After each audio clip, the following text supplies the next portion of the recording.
Welcome to GoLang. In this video, I am going to explain about variables declaration in GoLang. So usually in GoLang, we have three ways we can declare the variables. So out of these three ways, the last one is the simplest way to declare the variables.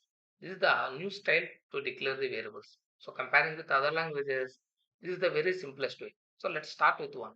So this is the complete syntax to declare the variables. In this syntax, I was provided var keyword and data type as well as value also.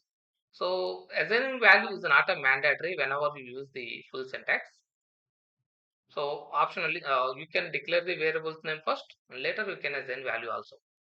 And second style of declaring variable is, this is the one, we don't need to provide a data type here. Without a data type also you can declare the variables, but you definitely provide the value. So whenever you don't want to provide a data type, in that situation, definitely you have to provide the value for that variable. So either data type or value, any one of the items you have to provide. And last one, we are not used any var keyword and a data type. Only thing, we have to use colon equal. Instead of equal, we have to use colon equal. So what will be happen whenever you don't provide a data type? See, so you provided a value but not provided data type. In that situation, Go compiler will infer the data type. Infer means it will be imagined. So based on the value, so it will be identify what type of value it is. And based on that, based on the value, it will be declare the data type for this variable. See, the manager variable data type is declared. So even you are not used data type for this variable, the data type is declared by the compiler. And third one, so third one is also same. The data type will be inferred by the compiler. See, the data type is it's string, right? So it will be declared string data type. Even you are not provided var, but the compiler will automatically declare the var keyword also. So this is the simplest way to declare the variables. Not only string, even any data type, any value you can assign. Like is a mail colon equal to providing false. Save the changes. See, the data type is boolean. So false is a boolean data type value. So the data type is declared by compiler as boolean.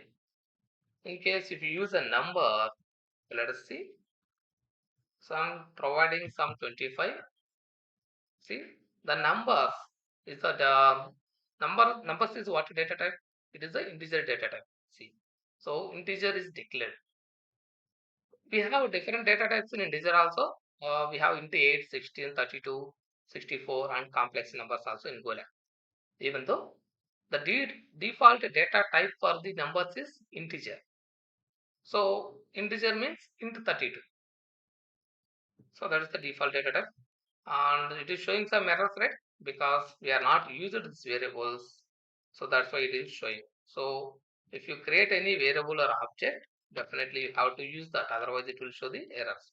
So not only normal data types, you can provide a data structure also. Even you provide a array type, anything. So based on the value, it will be declare the data type. See, so I'm providing some value here. See,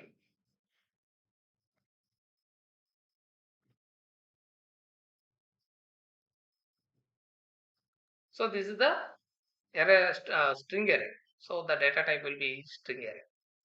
So like that, the data type will be declared by compiler. So for this type of variables, we have a limitation. So we have limited scope only. So where we can use this type of variables only within function only we can use. And the remaining details also I will provided in a different video. So please watch the scope related video. And that's it for this video, guys. Thanks for watching.